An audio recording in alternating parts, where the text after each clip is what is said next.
Morning everyone, now again I am here for you. Gokul Das public school द्वारा संचालित structured syllabus based online classes में फिर से एक बार आप सभी का स्वागत है। हिंदी विषय के साथ पुनः मैं आप लोगों के समक्ष हूँ। और जिस प्रकार पिछली कक्षा में हम लोगों ने अपने व्याकरण का पहला अध्याय समाप्त किया था, भाषा और व्याकरण, तो उसी वस्तु को हम आगे बढ़ाते हुए अपनी पुस्तक का द्वितीय अध्याय वर्ण एवं मात्राएं आज से आरंभ कर रहे हैं। तो सभी छात्रों से अनुरोध है कि सभी छात्र अपनी न्यू फैंसी बुक जो है उसका हिंदी व्याकरण वाला हिस्सा निकालेंगे और पेज नंबर 135 ओपन करेंगे। ठीक है, पेज नंबर 135 को जब आप लोग ओपन करते हैं बेटा, तो वहाँ पर देखिए आपके लिए एक नया पार्ट दिया गया है, वर्ण एवं मात्राएं। जिस प्रकार हमने भाषा और व्याकरण पढ़ा था, तो उसमें पहले हमने भाषा को समझा था, उसके पश्चात हमने व्याकरण समझा था। तो यहाँ पर भी हम पहले वर्ण को अच्छी तरह से समझेंगे, उसके पश्चात हम मात्राएं वाले विषय पर आएंगे। ठीक है, अब चूँकि हम अपना अध्याय शुरू कर रहे हैं, तो सबसे पहले हम इस शब्द को विस्तृत रूप में जान लेते हैं कि वर्ण किसे कहते हैं। वर्ण शब्द आप लोगों के लिए नया बिल्कुल नहीं है, क्योंकि यदि आपने पुस्तक पढ़ना सीख लिया है, आप पुस्तक में अपने भाषा को लिखना सीख लिया है, तो बहुत आसान सी बात है कि आप वर्णों से बहुत अच्छी तरह से क्या है, अवगत हैं। क्योंकि वर्ण नहीं होता तो आप लिख कैसे रहे हैं, आप पढ़ कैसे रहे हैं। यानी हम उस चीज़ को प्रयोग तो कर रहे हैं, बस हमें ये नहीं पता कि उसे क्या कहते हैं। ठीक है, तो हम बहुत आसान से एक चीज़ बताते हैं बेटा। जब आपके मन में कोई भाव उत्पन्न होता है ना, तो उसे आप बोलते हैं। वो तरीका भाषा था, किंतु आपने ये ध्यान दिया कि जब आपके मन में कोई भाव उत्पन्न होता है ना, और आप जब उसको सामने वाले के लिए बताने के लिए मुंह खोलते हैं, है ना, तो आपके मन में मान लीजिए अगर ये बात आ रही है कि तुम कैसे हो, ये पूछना चाह रहे हो आप अगर सामने वाले व्यक्ति से, तो तुम के लिए बहुत आसान सी बात है। आपने मन में अगर वो शब्द सोचा उसके लिए, तो आप उसे कैसे बताओगे। त का उच्चारण अलग होता है, उसमें आपने ऊ की मात्रा लगाई, फिर म, तो क्या त बोलने के लिए और म बोलने के लिए आपने अपने मुंह को एक ही जैसे एक्सप्रेशन में खोला? नहीं। जिस प्रकार आप अपने विचारों को दिखाने के लिए अलग अलग भाव प्रयोग करते हैं, रोकने के लिए आप अपना हाथ स्थिर कर देते हैं, किसी को बुलाने के लिए आप अपने हाथ को इस तरह से हिलाते, मतलब आपके हाथ की मूवमेंट चेंज होती है। अगर सांकेतिक में चेंज हो रही है तो बहुत आसान सी बात है, मौखिक के लिए भी आप अपने मुख में, आपको भगवान ने एक ही चीज़ दिया है ना बोलने के लिए, वो है आपका ये मुंह, और मुंह में दांत है और एक जीभ है। इनका प्रयोग करके ही आप अपने मन में उठने वाले विचारों को अक्षर या शब्द देते हैं, उच्चारण करते हैं। तो आप अपने जीभ को ही जब अलग अलग मूवमेंट करते हैं, तो आपके मुंह से एक ही मुंह है, लेकिन उससे अलग अलग ध्वनियाँ निकलती हैं। याद कीजिए, कुत्ता है, बिल्ली है, शेर है, गाय है, घोड़ा है, गधा है, अलग अलग सब जानवर हैं। मनुष्य भी, सबके पास एक ही मुंह है। सेम मुंह जानवरों के पास भी और इंसानों के पास भी है। वैसा ही एक मुंह हाथी के पास है, वैसा ही गाय के पास है, वैसा ही भैंस के पास भी है, और सबके मुंह में वही उतने ही दांत है 32, सबके पास एक ही जीभ है मुंह में। तो फिर ऐसा क्यों होता है कि भैंस के मुंह से निकलने वाली आवाज़ हमको अलग सुनाई देती है, बकरी के मुंह से निकलने वाली आवाज़ हमें अलग सुनाई देती है, चिड़िया की आवाज़ अलग सुनाई देती है, कोयल की आवाज़ अलग सुनाई देती है। आखिर सभी प्राणियों के पास एक ही मुंह है और उसमें एक ही तरह की जबान दी हुई है और वही दांत हैं। तो फिर मोर की आवाज़ हमें पीहू पीहू सुनाई देती है, कोयल की कुहू कुहू सुनाई देती है। कुत्ते की आवाज़ हमें भौ भौ सुनाई देती है और बिल्ली की म्याऊं म्याऊं सुनाई देती है। तो फिर इन सबकी आवाज़ में इतना अंतर क्यों है? कभी आपने सोचा है कि ऐसा क्यों हो रहा है? वो जानवर हम इंसानों की तरह एक प्रॉपर शब्द क्यों नहीं बोल पाते हैं? वो हमेशा एक ही तरह की आवाज़ क्यों करते रहते हैं? हाँ, अगर आप इस चीज़ को सोचेंगे तो आप जान जाएंगे कि हमारे मुख से अलग अलग ध्वनियाँ क्यों निकलती हैं और उनके अलग अलग अर्थ क्यों होते हैं। ये सारी ध्वनियाँ उन जानवरों के मुंह में भी हैं। ध्वनि मतलब आवाज़। आप जब मुंह खोलते हैं, आपके गले से, ये जो गला है ना बेटा, यहाँ से अलग अलग तरह से हवा बाहर निकलती है। और आप ध्यान रखिए, कई बार आप कोई ढोल होता है, कोई खाली डिब्बा होता है या एक कोई खाली कमरा भी होता है ना, वहाँ पर आप स्पेशली कोई आवाज़ नहीं करते हैं। आपने सिर्फ किसी चीज़ को ठोका, किसी को बजाया, वो वहाँ के वातावरण से टकराता है और अपने आप आपको एक आवाज़ सुनाई देती है। तब तो वहाँ मनुष्य भी नहीं होता है, एक सिंपल सी चीज़ होती है। मान लीजिए ये बेटा बोर्ड है ना, ये मेरे हाथ में पेन है। मैंने इस पेन को जब इस बोर्ड से ठोका तो इसके पास गला नहीं था, लेकिन जब मैंने इसे इससे ठोका है तो एक ध्वनि, एक आवाज़ इस वातावरण में पैदा हुआ है और आपके कानों तक वो आवाज़ या वो ध्वनि गई है। अगर मैं आपसे पूछूं कि दो चीज़ों के टकराने पर आपको कैसी ध्वनि सुनाई दी, कैसा वाला स्वर वहाँ से इको हुआ है, तो आप बोलोगे मैम ठक ठक की आवाज़ आई थी, है ना। हाँ, ये नहीं कि जब भी कोई ध्वनि निकलती है या कोई हवा कहीं पर टकराती है तो उसका भी एक आवाज़ होता है। तो फिर हमें भी तो भगवान ने एक सुंदर सा गला दिया है, एक सुंदर सा मुंह दिया है, उसमें एक प्यारी सी जीभ दी है। तो आपके गले से वैसी ही आवाज़ें या वैसी ही हवा निकलती है, लेकिन जब वो हवा आपके गले से बाहर आपके मुंह से निकलती है, उस बीच में आपकी जीभ उसे किस तरफ ले जाकर यूज़ करती है और वहाँ से टकराकर आपके मुंह से वो ध्वनि या वह हवा बाहर निकलने के बाद में किस तरह सुनाई देती है, उस पर डिपेंड करता है कि आपके मुंह से स निकल रहा है या र निकल रहा है या ज निकल रहा है। सारी ध्वनियों का मुख्य केंद्र आपका गला और आपका मुंह है। आपके मुंह से आपकी ज़ुबान यदि दाएं तरफ टकरा रही है, यानी कि गले से निकलने वाली हवा आपके बाएं हिस्से से मुंह से बाहर निकल रही है, तो उसका आवाज़ या उच्चारण अलग सुनाई देगा। लेकिन मान लीजिए आपके गले से हवा निकली, आपने निकाली, अगर आपने सीधा मुंह खोल दिया और सीधा बाहर हवा निकल गई तो कोई आवाज़ सुनाई नहीं देगी। लेकिन अगर आपके गले से आवाज़ निकल रही है और वहाँ अंदर की झिल्ली आपस में कहीं टकरा रही है, आपने अंदर से ताकत लगाई, मुंह खोला, तो एक हल्की सा आवाज़ बाहर निकली जो आ करके सुनाई दी। लेकिन मान लीजिए अगर मैं अपने मुंह को बंद करती हूँ और गले से वही आवाज़ निकालती हूँ या वही हवा निकालती हूँ, लेकिन बीच में अगर मेरी ज़बान जो है, जीभ अगर उसे बीच में कहीं रोक लेती है, यानी वो आवाज़ या वो जो हवा है वो बीच में कहीं टकरा गई है, तो बाहर निकलने वाली जो हवा होगी वो किसी और रूप में सुनाई देगी। यानी गले से हवा तो निकली थी, बीच में मेरे दांत और मेरी जो जबान है वो बीच में टच हो गई और उन दोनों के हटने के बाद में वो वाली हवा बाहर निकली, तो आपको त सुनाई दे रहा है, अ नहीं सुनाई दे रहा है। सिंगल अ नहीं सुनाई दे रहा है, क्या सुनाई दे रहा है?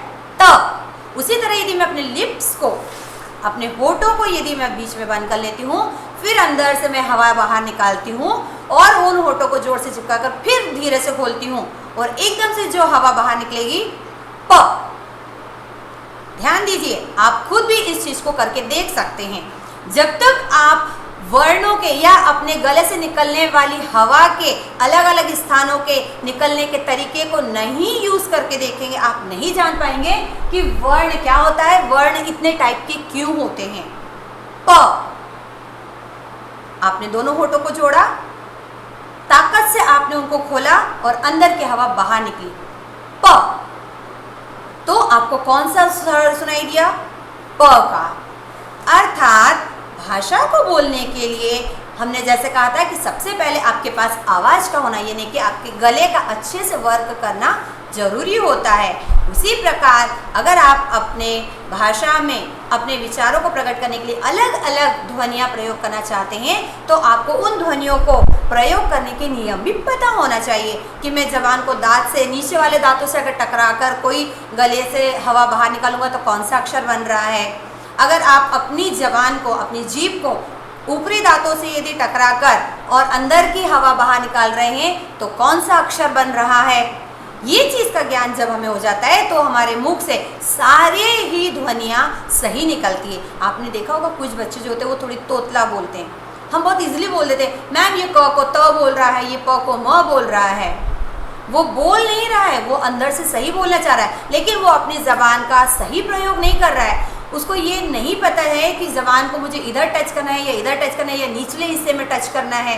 नीचे तालू होता है, जो निचला हिस्सा होता है ना आपके मुख में बेटा, जबान के नीचे वाला, उसको हम लोग तालू भी कहते हैं।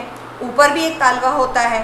तो आपके मुख में 4 हिस्से हैं, आइट साइड और ऊपर नीचे। उन चारों हिस्सों को आप अपनी जबान को जहाँ जहाँ जैसे टच करके गले से हवा निकालेंगे वैसे वैसे आपके मुख से अलग अलग आवाज़ें सुनाई देंगी और वही आवाज़ बहुत ही छोटे रूप में वर्ण कहलाती है।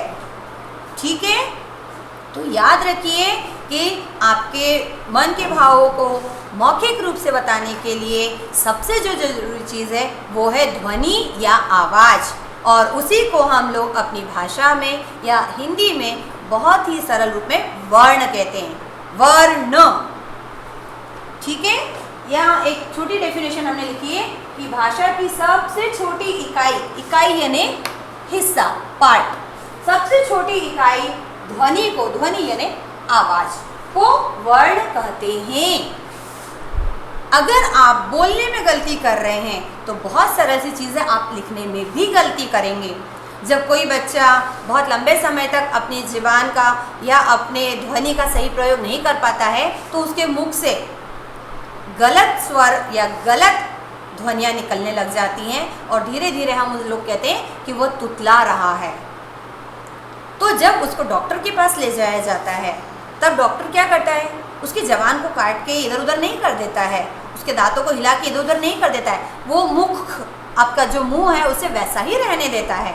वो सिर्फ उस बच्चे को या उस व्यक्ति को ये प्रैक्टिस करवाता है कि बेटा आपको अपनी ज़बान को इस हिस्से को टच करके इस तरह से आप अपने गले की आवाज़ या गले की हवा को बाहर निकालने की कोशिश करो, और आप जितना अभ्यास करोगे धीरे धीरे आपके उस हिस्से की ध्वनियाँ सही निकलने लग जाएंगी और इस प्रकार आपकी जो वर्ण संबंधित त्रुटियाँ होती हैं वह सुधर जाती हैं।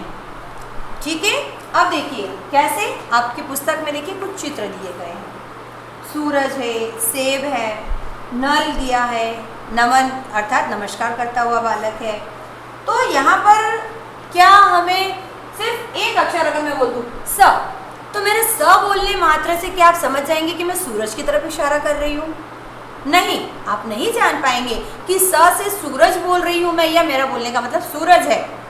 जब तक कि मैं स में ऊ की मात्रा, उसके साथ में र, उसके साथ में ज नहीं लगा देती हूँ तब तक आप कैसे जान पाएंगे? स से तो बहुत सारे और भी शब्द होते हैं, सोना होता है ना, कई सारे शब्द होते हैं, तो आप मेरे मन के भाव कैसे जान पाएंगे? जी हाँ, अगर मुझे आपको अपने मन के भाव दिखाने हैं तो मुझे क्या करना पड़ेगा? सारे वो वर्ण जो मेरे शब्द को सही सही प्रकट करते हैं, वो सारे वर्ण, वो सारी ध्वनियाँ, ध्वनि मतलब आवाज़, मुझे वो सारी आवाज़ें एक साथ जोड़कर बोलना पड़ेगा। छोटा बच्चा होता है वो पहले स बोलना सीखता है, फिर उसमें ऊ की मात्रा, सू, र, ज, सूरज, इस तरह वो बोलता है। अर्थात आप एकदम से सारे ध्वनियाँ या सारे अक्षर बोलना नहीं सीख जाते हैं, हम एक एक करके एक एक अक्षर या वर्ण को बोलना आरंभ करते हैं, फिर उन वर्णों को आपस में जोड़ना सीखते हैं, तब जाकर कहीं हमारे मन के भाव शुद्ध रूप से या सही रूप से सामने वाले के सामने प्रकट हो पाते हैं। जैसे मैंने कहा सूरज है ना, तो स में सिर्फ स नहीं, स में ऊ भी है, स उ सु र। मैम ये अ कैसे आया? ध्यान दीजिए, आपके मुख से निकलने वाली सारी ध्वनियों में जो सबसे पहली आवाज है, ध्वनि जो आपके गले से बिना किसी एफर्ट के निकलती है, बिना किसी प्रयास के निकलती है, सिर्फ मुंह खोलो और अंदर से हवा ताकत से बाहर निकालो, तो वो सबसे पहली जो आवाज होती है वो होती है अ। अ के लिए कोई आपको प्रयास नहीं करना पड़ता है। बिना प्रयास के अगर कोई व्यक्ति नहीं भी चाहेगा ना तो उसके मुंह से अ निकलता है। आपने शायद ध्यान दीजिए, आप लोग पिक्चरें देखते हैं, उसमें आप लोग शायद गोलमाल पिक्चर देखते होंगे ना, उसमें एक कोई कैरेक्टर है वो बिना बोले शब्दों का यूज़ किए वो बोलता रहता है और उसके दोस्त जो होते हैं वो आपस में समझ जाते हैं ना। आई थिंक उसका नाम शायद तुषार कपूर होता है, तो वो करता है और जो उसके साथ में दिन रात होते हैं वो लोग समझ जाते हैं। यानी कि वो व्यक्ति के पास में क्या है, बोलने की ताकत पूरी तरह से सक्षम नहीं है, लेकिन गले से हवा को बाहर निकालने की ताकत तो है। तो वो अपने उन सारे अक्षरों को, सारे वर्णों को, सारी ध्वनियों को सिर्फ उसी एक ध्वनि में प्रदर्शित करता रहता है। बस वो क्या करता है, अपने लहजे को ऊपर नीचे करता है। अ कोई ऊ की तरह भी यूज करेगा, ए की तरह भी यूज करता है, अम की तरह भी यूज करता है। यानी कि उसके पास एक बेसिक जो पहला ध्वनि है, पहला वाला आवाज, पहली हवा अ, वो तो उसके पास है क्योंकि उसके पास गला है, गले से बाहर निकालने के लिए हवा है। यानी कि आपकी जो सबसे पहली मुख्य ध्वनि है अ, हवा, वो आपके बाद के निकलने वाली सारी ध्वनियों में अपने आप से मिली हुई होती है। मैंने पहले कहा था कि गले से हवा निकलती है और मुख में आने के बाद जब जीभ इधर उधर टकराती है या जिस जिस स्थान को टकराती है या जहाँ भी वो रुकावट पैदा करती है, उसके बेस पर निर्धारित होता है कि अब आपके मुख से कौन सी वाली ध्वनि निकलेगी, उसका उच्चारण क्या होगा और उसको आप क्या समझाना चाहते हो। म, त, य, ल, प। तो आपके लिए सबसे बेसिक ध्वनि है अ। तो याद रखिए, आपकी बाकी के सारी ध्वनियों में ये वाली ध्वनि हमेशा मिली हुई होती है। आप किसी भी अक्षर को बोलकर देखिए बेटा, क से लेकर ग तक, आ से लेकर किसी भी ध्वनि को बोलकर देखिए, उसमें आपको अ का उच्चारण अंत में सुनाई ही देगा, क्योंकि वह आपके गले से निकलने वाली प्रथम और मुख्य ध्वनि है। तो यहाँ पर स, उ, र, अ, ज, अ। और यदि इन सबको मैं एक साथ करके तुरंत बोलती हूँ सूरज, तो एक शब्द बनता है जिसका मतलब होता है आसमान में चमकता हुआ वो गोला जिसमें से गर्मी निकल रही है और मैं उसकी तरफ इशारा कर रही हूँ। एक आपका जैसे शब्द है सेब। सिर्फ मैंने स बोला तो आप समझ जाएंगे क्या कि मैंने क्या बोला है? याद कीजिए, नहीं समझ पाएंगे। क्यों? सब बोल दिया मैंने बिना अ के। आप एक बार कोशिश कीजिए, आपके मुंह से स निकल रहा है, ब बोलते के साथ में गले में से हवा निकली है, मतलब अ उसमें जुड़ा हुआ है। बिना अ के तो ब निकल ही नहीं सकता है। बहुत सिंपल। आप ब बोलने के लिए मुंह खोल रहे हैं, ब के लिए आपने अपने होठों को बंद किया, जोर से खोला और हवा बाहर निकाली। हवा बाहर निकली मतलब गले से निकली है, तो ब के साथ में अ तो अपने आप ही निकलेगा बाहर। बिना अ के ब तो बाहर निकलेगा ही नहीं। उसी तरह सेब, स में ए, लेकिन मुझे सेब बोलना है तो मुझे स में क्या कर रही हूं मैं? ए का उच्चारण हो रहा है, से, स, ए। अब आप बोलेंगे मैम इसमें अ क्यों नहीं है? इसलिए नहीं है क्योंकि मैंने क्या किया है, ए बोलने के लिए उसी अ निकलने वाली ध्वनि को मोड़ दिया है, थोड़ा सा उसको मैंने गहरा कर दिया है। अ कंटिन्यू नहीं बोल रहा है, उसको लगातार चिल्ला दिया है। ए, अ तो बोला लेकिन उसके साथ में मैंने थोड़ा सा उसको तेज कर दिया, लंबा कर दिया, तो वो अ की जगह मुझे क्या सुनाई दिया? ए। तो यहाँ पर फिर क्या हो गया? स, ए, ब, अ। एक साथ बोलो, स, ए, ब, अ, स, ए, ब, अ। आखिरी में आपको सुनाई देने लगेगा सेब, सेब, स, ए, ब, अ, स, ए, ब, अ। धीरे धीरे सेब हो गया। यानी कि आप अलग अलग वर्णों को जब एक साथ बोलने की कोशिश करते हैं तो अंत में वह शब्द सुनाई देता है जो आपके मन में था।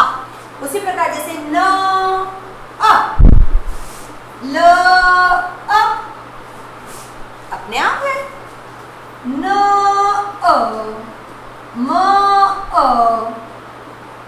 न अ, यानी कि प्रत्येक अक्षर में आपका अ वाली ध्वनि आपके साथ सम्मिलित है। तो ये तो हुआ हमारा वर्ण। फिर पुनः संक्षिप्त बता रही हूँ, भाषा की सबसे छोटी ध्वनि या इकाई को वर्ण कहते हैं। मुख से निकलने वाली आवाज को ही वर्ण कहते हैं। और संक्षिप्त में क्या कह सकती हूँ, ध्वनि को वर्ण कहते हैं। ध्वनि यानी आवाज। ठीक है, अब हम आगे बढ़ते हैं। देखिए,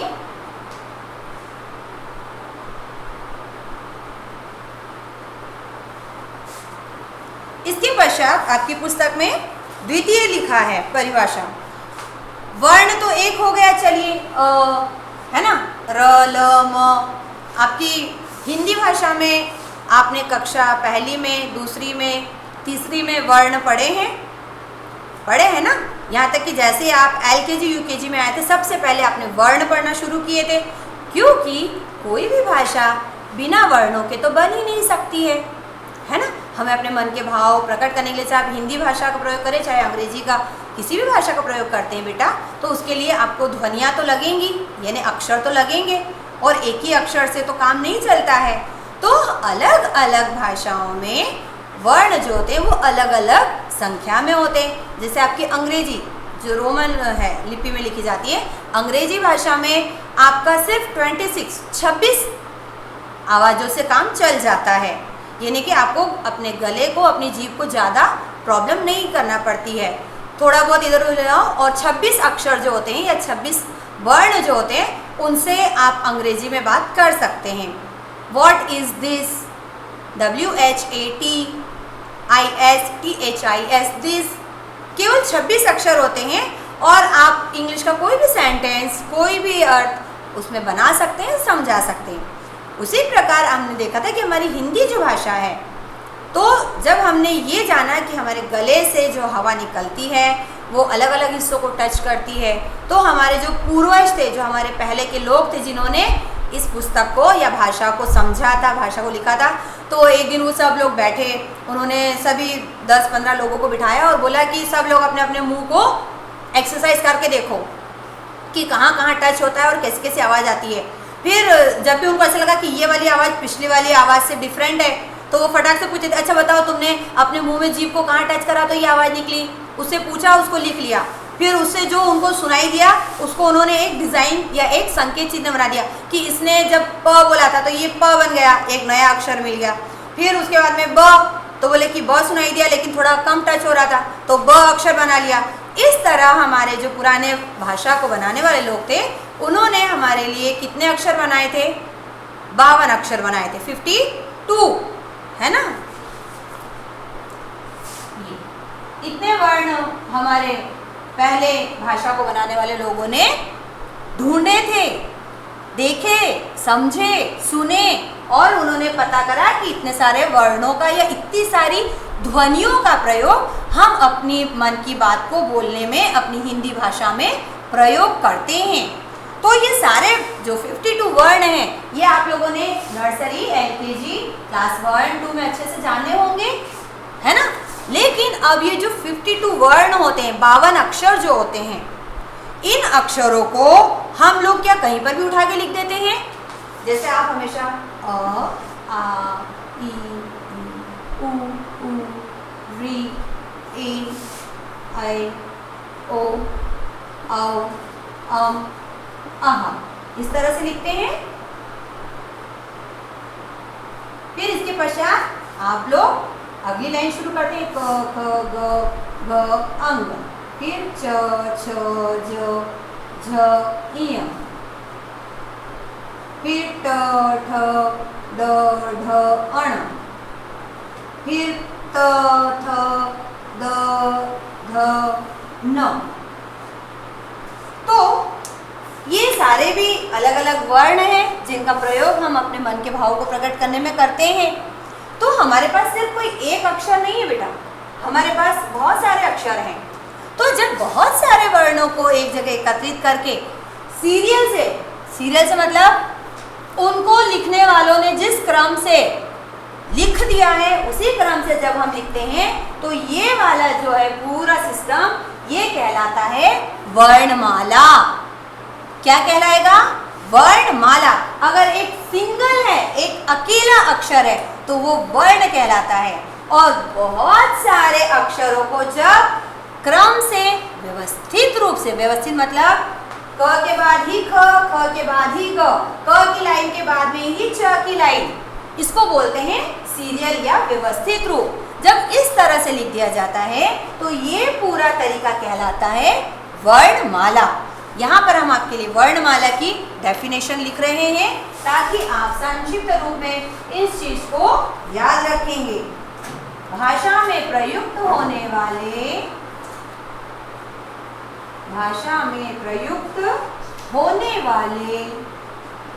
सभी वर्णों के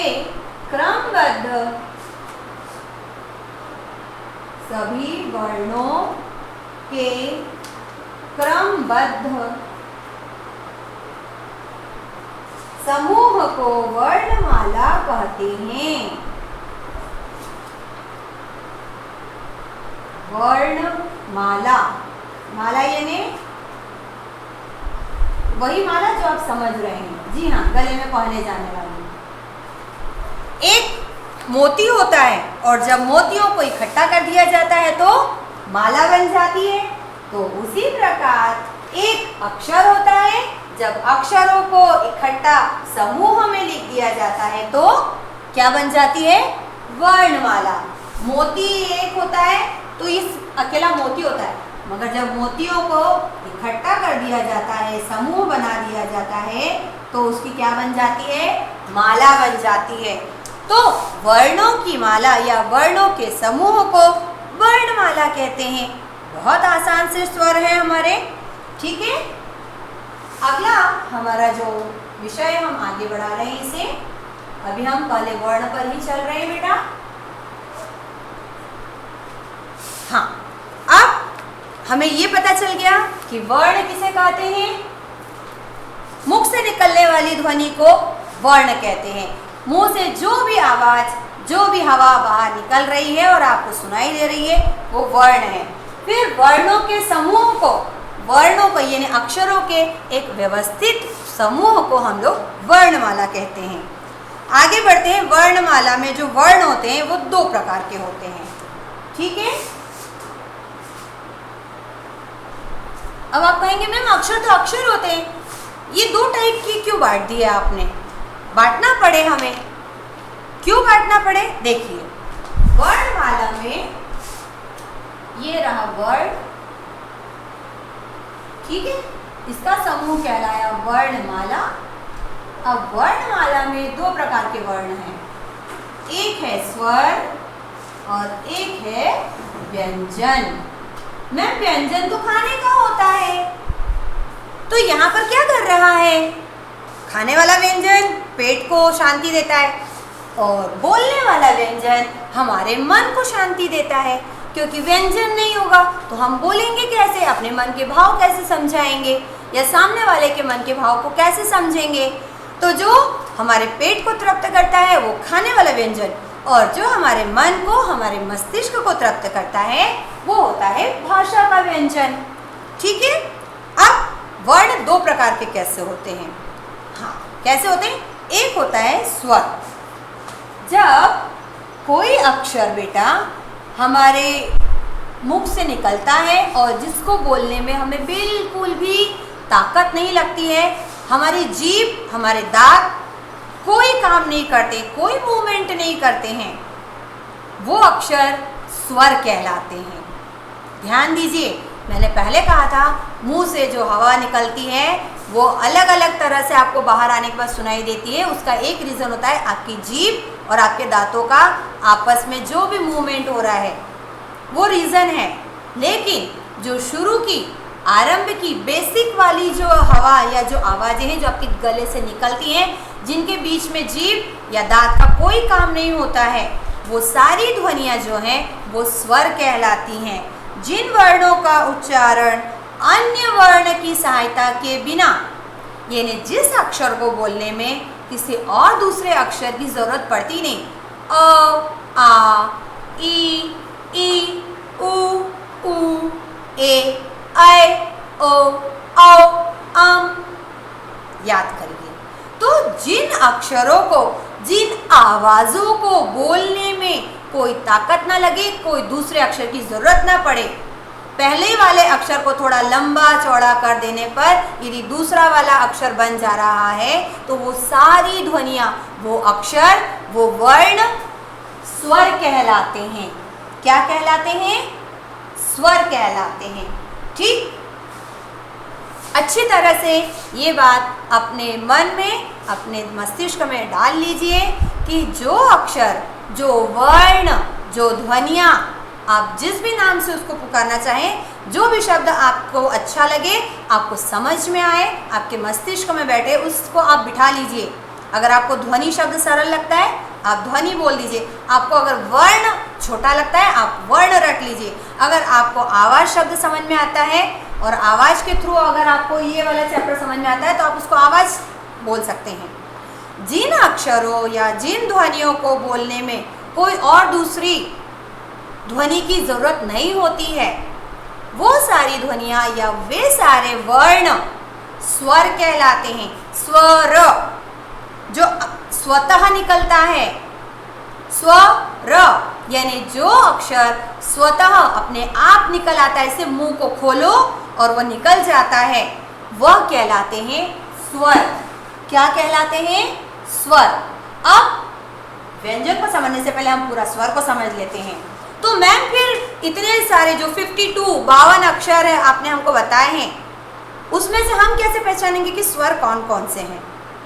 मैं पुनः दोहराती हूँ, आप एक बार मेरे साथ बोलकर देखिए बेटा।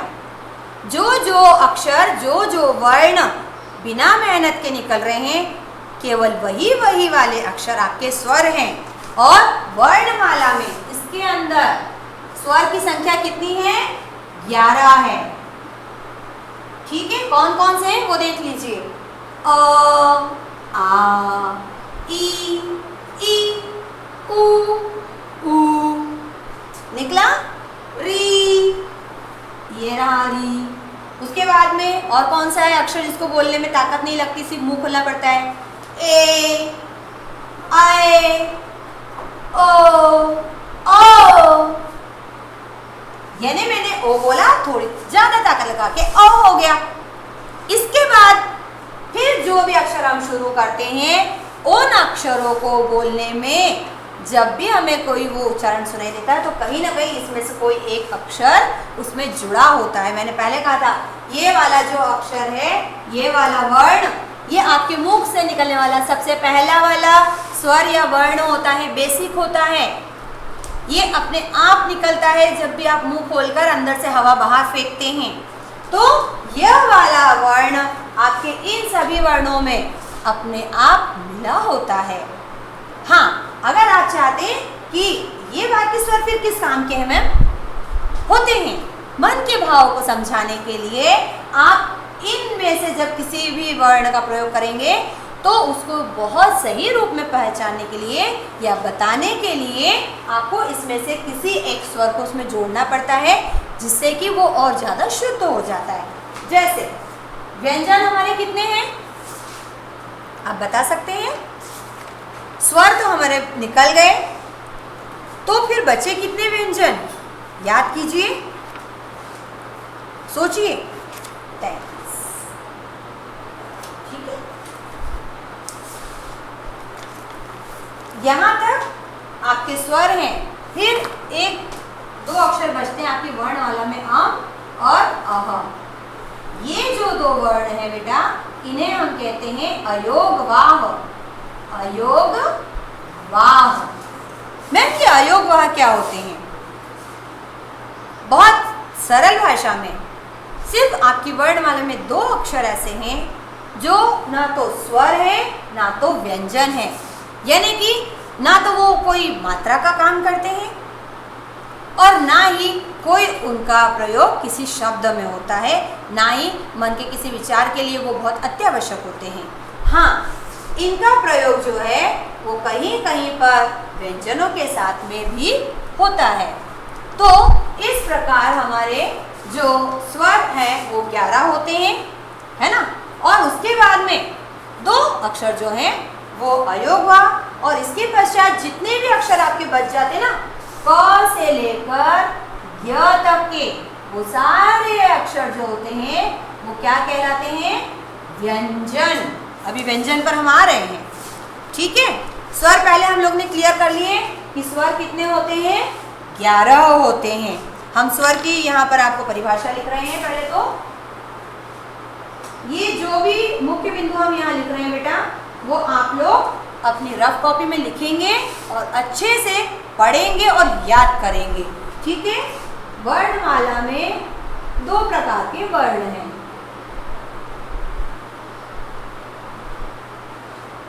एक होता है स्वर और दूसरा होता है व्यंजन, ठीक है। स्वर 11 होते हैं। स्वर की संख्या 11 है। एक बार सभी छात्र इन मुख्य बिंदुओं को देख लीजिए।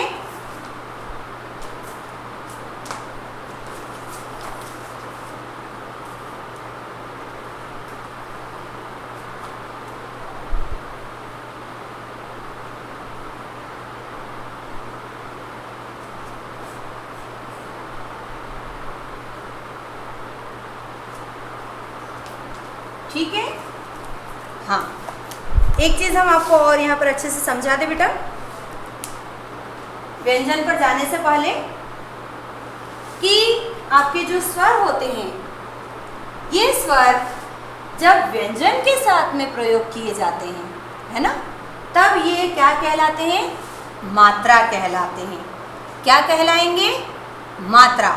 याद रखिए आप, ये जो व्यंजन होते हैं ना, अ के बाद के जितने भी अक्षर हैं ये सब व्यंजन कहलाते हैं, और ये कभी भी इसको हेल्प नहीं करते हैं।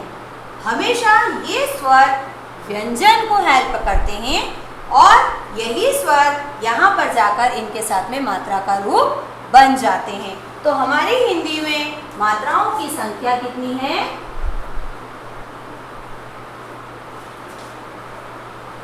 10 होती हैं, ठीक है। तो अब हम अपना आज का अध्याय यहीं पर छोड़ रहे हैं। अभी हम लोगों ने आज वर्ण के बारे में पढ़ा, वर्णमाला के बारे में पढ़ा, वर्णमाला के 2 प्रकार, स्वर के बारे में और व्यंजन के बारे में जाना। आज हमने सिर्फ स्वर को आप लोगों को समझाया है, और सभी छात्र इन मुख्य बिंदुओं को अपनी उत्तर पुस्तिका अर्थात रफ कॉपी में लिखेंगे और अच्छे से पढ़ेंगे। हम अपनी अगली कक्षा में फिर मात्राओं और व्यंजन के बारे में पढ़ेंगे। तब तक के लिए हम अपनी कक्षा यहीं पर छोड़ रहे हैं, और आप सभी इसको दोहराते रहें। और आज के लिए इतना ही। धन्यवाद। आप सभी का दिन शुभ हो।